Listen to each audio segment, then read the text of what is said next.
Deep in the Canadian wilds, two hunters moved slowly through the brush, rifles raised. A massive bull moose stood ahead, motionless. One of the men fired, but the shot wasn't clean. Instead of falling, the moose let out a guttural grunt and charged. What followed was chaos. Trees cracked. Snow flew. The camera shook violently as the moose collided with one of the hunters. The man screamed, rifle skidding across the ground. The cameraman panicked, backing up as the massive animal thrashed and turned, defending itself like a tank with antlers. Вон ребята на охоте.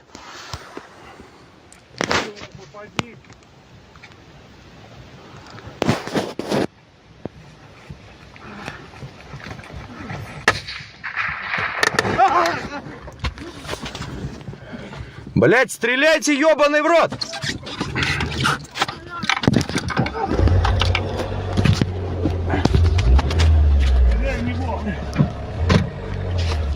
Ой, блядь. Then, silence. The moose limped off into the woods. The hunter lay still. The cameraman dropped the phone and rushed in. We never find out who survived. But one thing was clear. This wasn't just a failed hunt. It was a lesson. The most dangerous beast of the wild north isn't the bear or wolf. It's the moose. Alberta's backcountry. Frank and Dawn, two indigenous friends, set out on what was supposed to be a routine moose hunt. Experienced, familiar terrain. They split up at dawn to cover more ground. By nightfall, only one would make it back. Frank heard it first. Strange, rhythmic knocking echoing from the woods. Branches cracking. Something huge. He started recording as he climbed down from his tree stand. Nervous, but curious.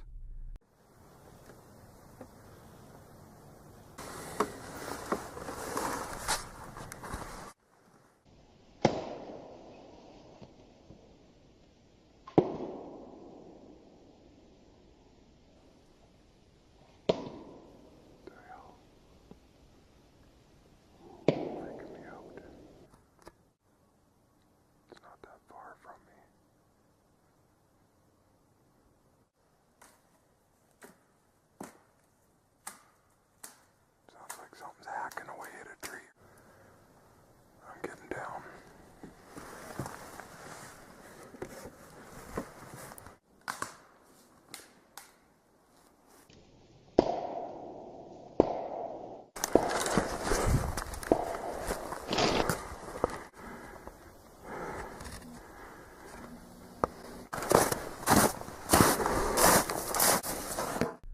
Then the forest shifted. The knocking followed him. Trees groaned like something was tearing through them. When he reached Dawn's location, his blood ran cold.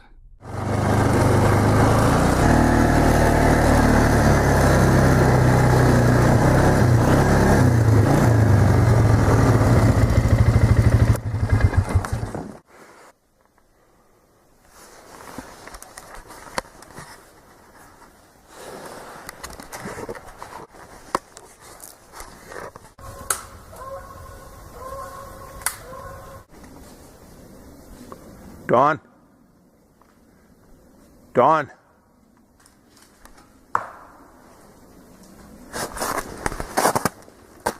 Shit, man.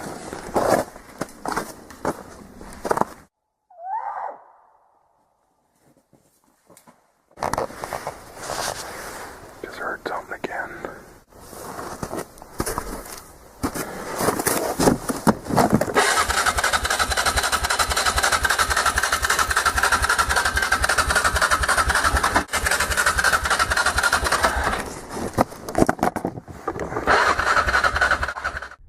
Dawn was gone. The sounds were still close. But now, something else was mixed in. A deeper, growling breath. Frank tried to flee on his ATV. It wouldn't start. With no other choice, he ran.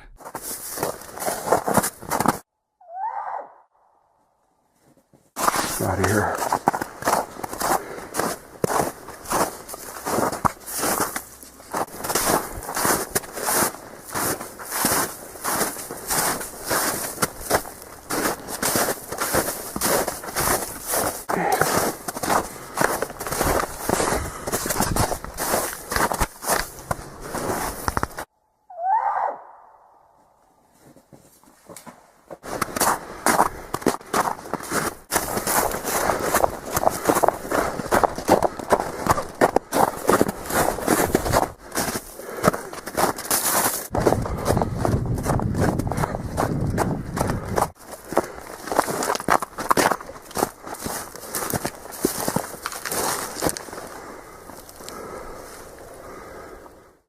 He tripped. Something found him.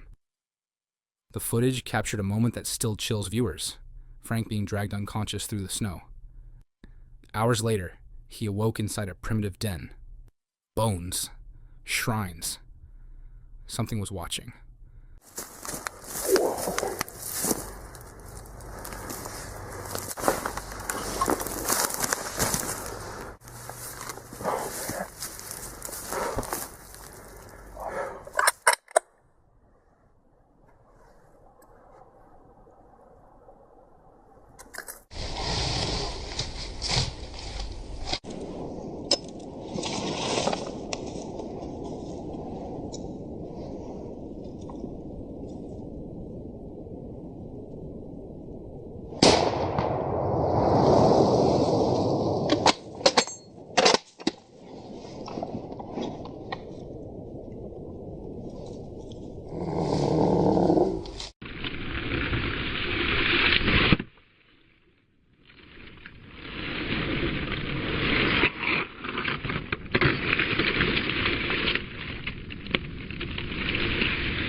Only Frank made it out, but the mountain kept something behind.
One viewer was surprised and said, "Never again will I go into the woods without my rifle and pistol and thermal scope and night vision and personal locator." December 2022, deep in the river valleys of the Northwest. A solo fisherman known online as Boss and Trout was out for a routine winter cast. Rod in one hand, thermos in the other.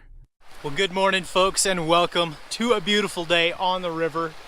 Winter is officially here. I know technically it's not winter yet, but it's basically winter because it's freezing. There's snow, there's ice, and these fish are extremely sluggish. I've actually tried to film a video out here and it was just really tough, but I did catch 2 decent little browns on Rapalas, so thought I'd give it a try today. So I got my spinning rod with the Rapala. If we can just catch a few decent sized fish, I'll be happy. And then maybe we'll cook. The day was still, bone cold, and silent. Nothing bit, not even a twitch. But what he found upstream chilled him in more ways than one.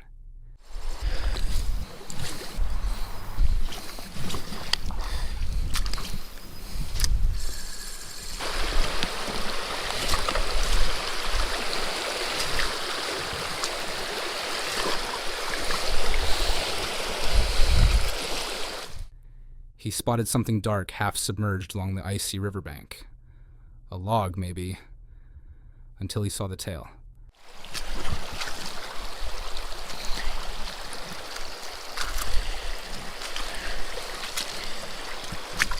What in the heck?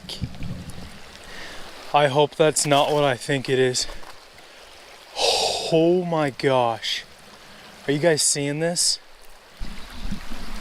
Do you guys see that dark thing right there? I'm not even lying to you guys. A mountain lion, frozen solid, curled mid-step, its long body encased in ice. Its eyes are half open. Its fur was glazed in frost. It looked like it had just stopped moving, like it could still spring awake. Do you guys? I think that is a freaking mountain lion because the tail is super long. I think that is a freaking mountain lion, you guys. Like, what? That is honestly really eerie. Dude, okay. That is honestly freaky. I'm gonna try something. I'm gonna grab this big stick and we're gonna try to lift that whatever it is out of the water just so we can get a better look. Alright, let's see what we got here. Oh my gosh, that is freaking creepy, dude. What is that? Look at that. Look at that. You guys see that tail? Oh my gosh, man. Like, I don't know why, but I'm like scared touching this thing. Just because, I mean, if it was alive, it could straight up kill me. It's like frozen solid. Literally frozen solid. Let's get him up on shore here so we can get a good look. Whoa, that is... Oh my gosh. Oh wow, that's heavy. It's a heavy cat. What in the world did I just find? I mean, that's kind of a interesting start to our fishing day. I mean, that is sad. Doesn't look like a huge one. I mean, I don't really know anything about mountain lions, but that looks like a pretty young cat. It's kind of sad. I mean, look at that. I feel like I find the weirdest stuff while I'm out fishing. Giant dead fish, a dead mountain lion. I mean, I was just about to cast in this little spot right here because it looks really good. He poked it with a stick. It didn't flinch. It didn't move. But something about the way it was positioned, too intact, too quiet, felt wrong. Sitting right there. Who knows? Either way, really sad.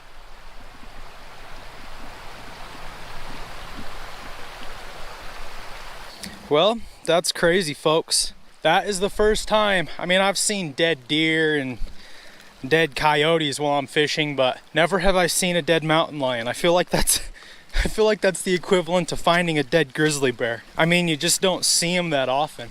What would make this day a little bit better is if we could catch a fish or two. That would be wonderful. No wounds, no struggle. Just frozen death, staring back at him. Definitely call the Natural Resources Department to look into it and see why it died. Would be really interesting to find out. Summer 2006, deep in British Columbia's backcountry. Two brothers hiked in for a quiet camping trip. Cameras in hand, they wanted to capture nature at its best. Towering trees, golden light, peaceful silence. But that peace wouldn't last.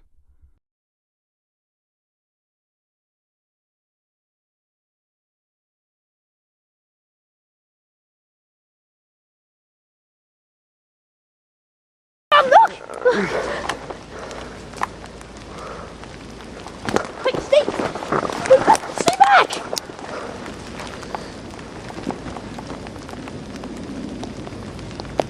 What the hell? Okay, this is where we were when we just saw 15 minutes ago a live, I don't know, some sort of humanoid thing, I don't know. We're in the enchanted forest at Tofino. Right by that tree over there. Over there. Yeah, that one. We saw it. Let's go see if we can, I don't know. What? Okay. Holy shit. Okay. Come on, guys. As they filmed, something shifted in the woods. A shape, large, dark, moving slowly. They assumed it was a bear at first, but the way it moved didn't match. Through the camera lens, the figure became clearer, hunched, tall, and standing eerily still among the trees. It didn't bolt. It didn't make a sound. I just watched them, and after a moment, slipped away into the shadows without a trace. Shaken, they packed up and left, but curiosity pulled them back hours later. Flashlights and adrenaline lit their path. What did they find? Footprints, deep, massive, humanoid. Okay, right here. Come check the ground. I don't know. Maybe, God. Wait, come here, come here. Come here. Look at that. This is, he ran backwards, right? Over there somewhere. See, that could be a possible footprint. I don't know. Could be. Like, look. Yeah, I bet, like, any foot would, like, cause some sort of indentation there. I don't know. We need to, we're kind of in the middle of nowhere. How are we going to mark this? Well, Give a pan around. Give a pan around. Like, over there, left. Some say it was a bear. Others aren't so sure. All the brothers know. The forest changed that day. I've been that close to a bear, and let me tell you, your first reaction is to get the hell out of there. It looks like a bear to me, but the video ain't that clear. January 2024, a hunter was driving deep into the northern forest, prepping for a solo winter hunt. The roads were empty, the trees silent, and the snow thick under his tires. But as he slowed to check his GPS, something darted out from the tree line. A Canadian lynx, massive, fur-bristled eyes, locked on him. At first, he thought it would bolt. Instead, it charged right at his truck.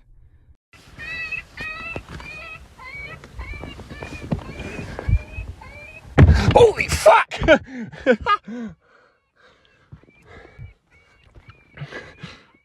It leapt, slamming against the side door, clawing at the window, trying to get in. Snarling, unrelenting. The only thing that kept him safe was a sheet of cold glass. He didn't move, didn't speak.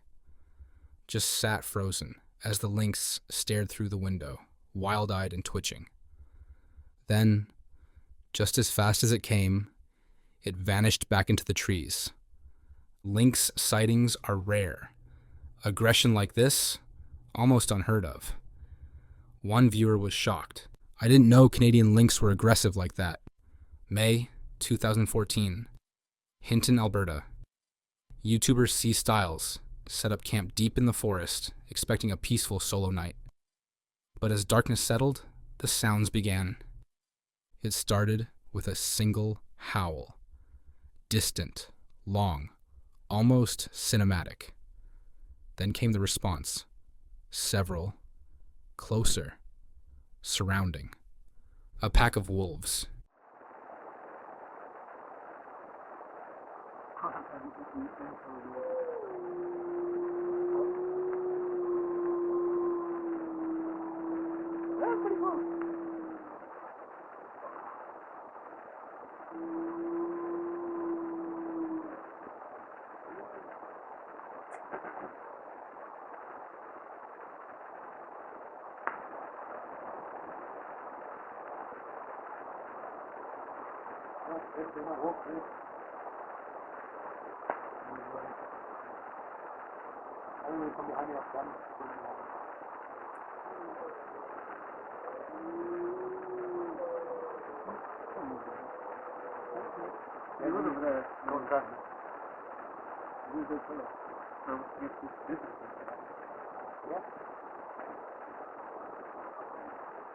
You can hear it in the video. The silence between each howl stretched razor thin. His voice breaks slightly as they whisper, I thought I was alone. Their flashlight scans the dark trees, but nothing moves. Nothing needs to. The howls come again. Louder. Closer. One sounds almost right behind the tent. The kind of sound that makes your chest go tight and your instincts scream to run, even when there's nowhere to run to.